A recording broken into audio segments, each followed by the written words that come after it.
Assalamualaikum warahmatullahi wabarakatuh. Bagaimana kabar sahabat edu sekalian? Hari ini kita akan belajar terkait materi bioteknologi. Nah, sekarang sahabat edu, perkenalan dulu, nama saya Roy. Ya, nanti saya akan membantu sahabat edu untuk belajar. Kita akan sharing belajar terkait bioteknologi. Nah, hari ini kita akan belajar bioteknologi ditemani dengan media pembelajaran interaktif DNA rekombinan. Nah, karena sekarang kita akan belajar bioteknologi fokus pada bioteknologi modern, sahabat edu. Oke, kita akan masuk ya ke materinya. Apakah sahabat edu paham atau memahami apa itu bioteknologi? Mungkin masih bingung? Kalau masih bingung, saya akan memberikan sedikit gambaran terkait apa itu bioteknologi. Ya, di sini bioteknologi sendiri kita akan lanjut. Apa yang kita ketahui tentang bioteknologi? Kalau memang kita belum paham, ada beberapa contoh. Mungkin sahabat edu tahu terkait tempe. Di sini ada nata de coco, ada yogurt, dan banyak lain sebagainya. Ada keju, sahabat edu. Nah, ada sake red wine antibiotik. Nah, semua itu ada hubungannya loh dengan bioteknologi. Kita akan lanjut ya. Mungkin perlu contoh lagi, ya ada vaksin, ada insulin, ada golden rice, ada telur dagula, ada jagung pelangi, dan bayi tabung. Masih perlu contohkah terkait bioteknologi? Nah, benar sahabat edu.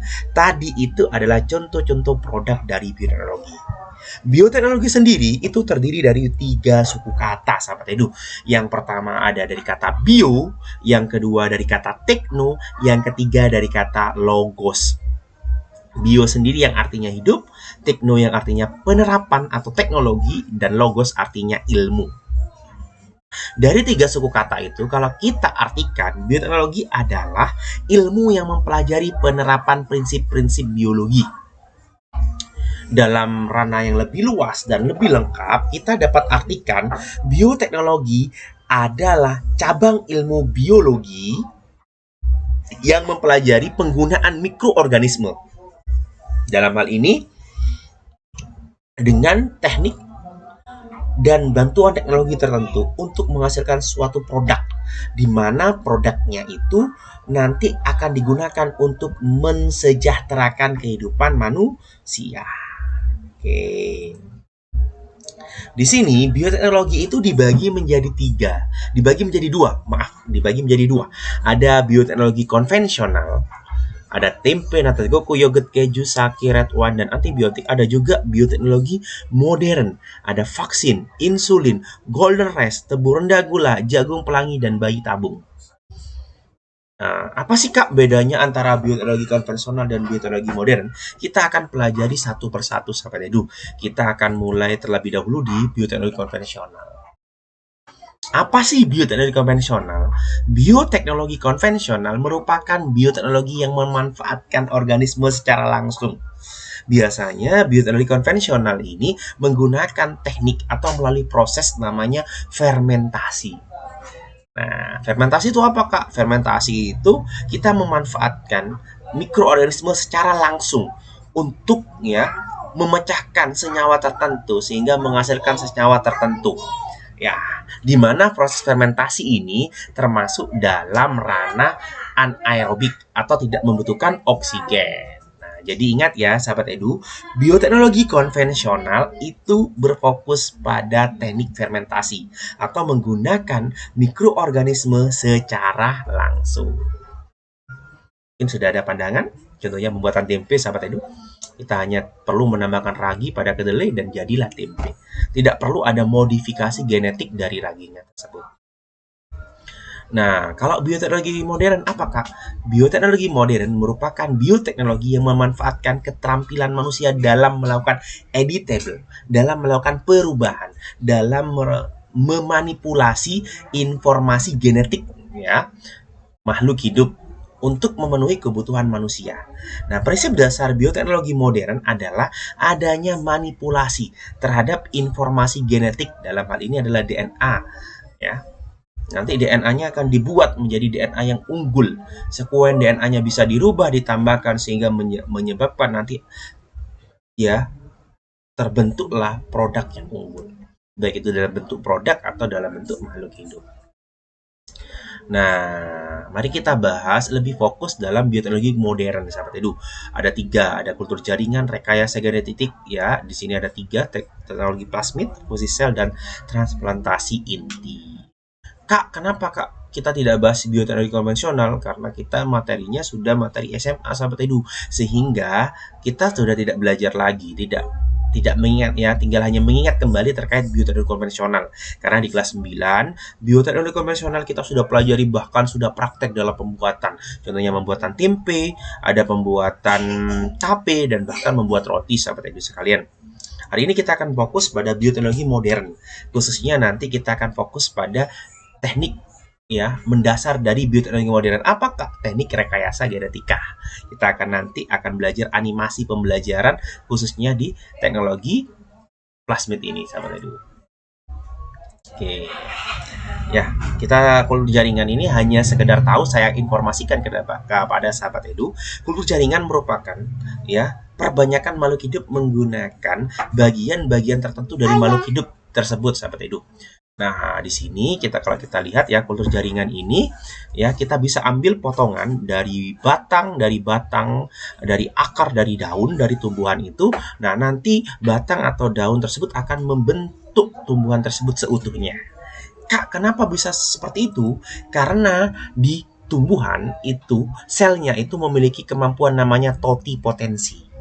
Ya, kemampuan sel tumbuhan untuk berubah atau untuk berdiferensiasi menjadi bagian jaringan-jaringan tertentu sehingga bisa membentuk tumbuhan seutuhnya. Oke, kita tidak akan membahas secara detail, sahabat edu nanti bisa cari atau kita akan bahas di pertemuan yang akan mendatang.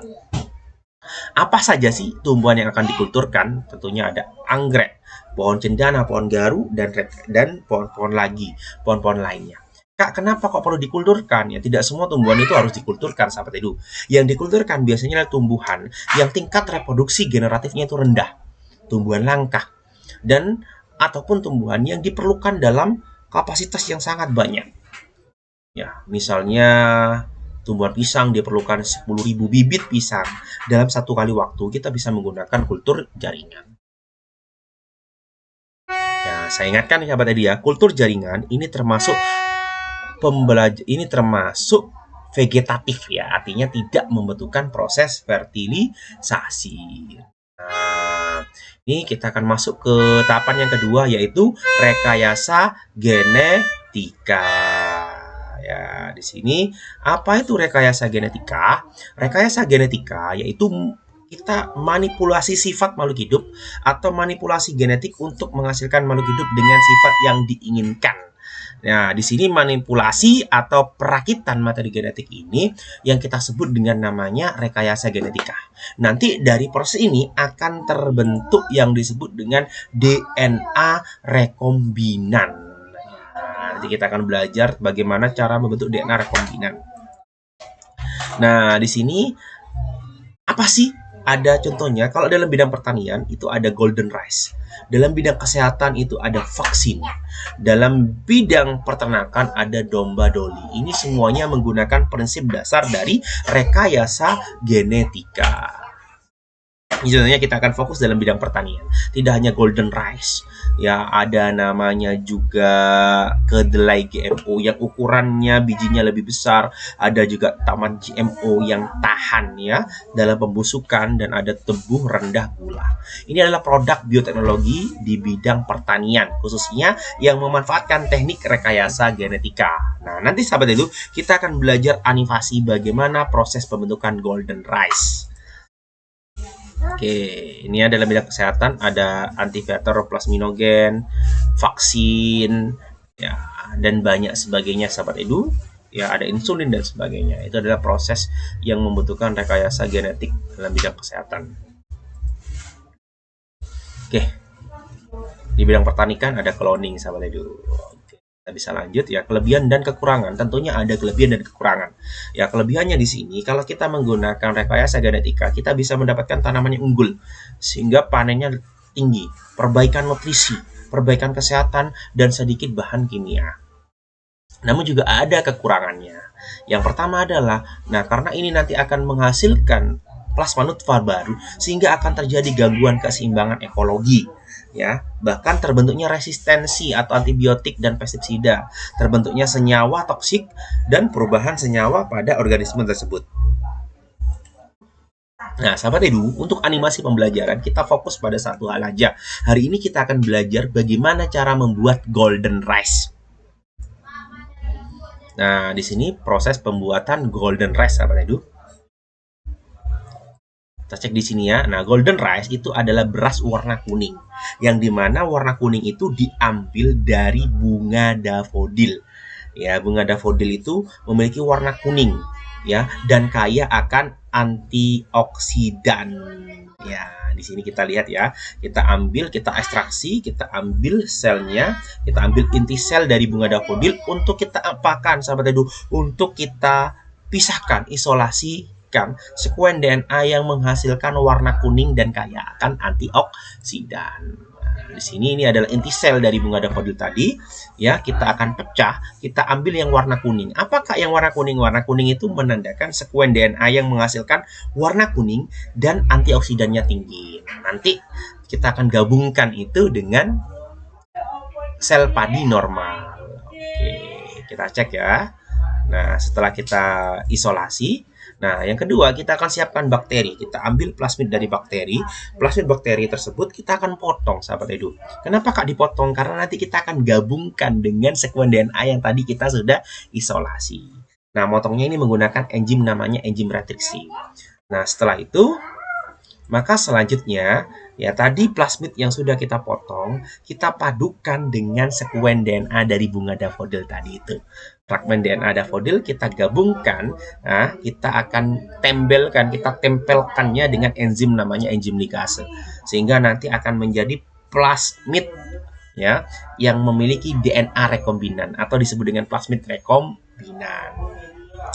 Nah, plasmid rekombinan ini nantinya kita akan gabungkan plasmid rekombinan ini ke dalam tubuh bakteri lagi. Itu kehebatan bakteri, sahabat Edu.